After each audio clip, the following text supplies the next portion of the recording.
Welcome back to another technical deep dive here in the debug zone.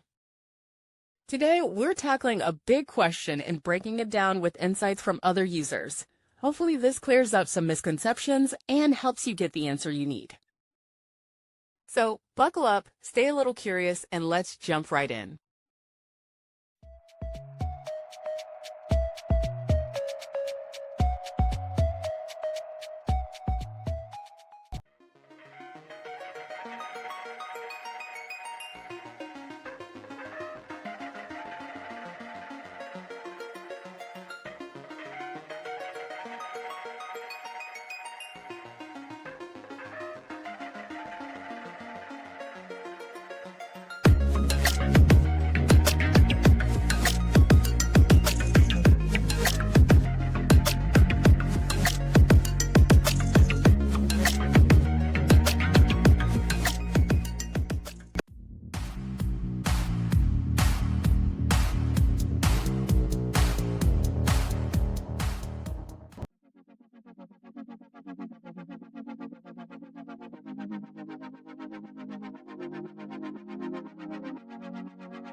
And that's a wrap.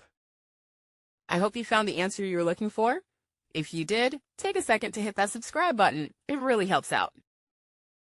And let me know in the comments which solution worked best for you.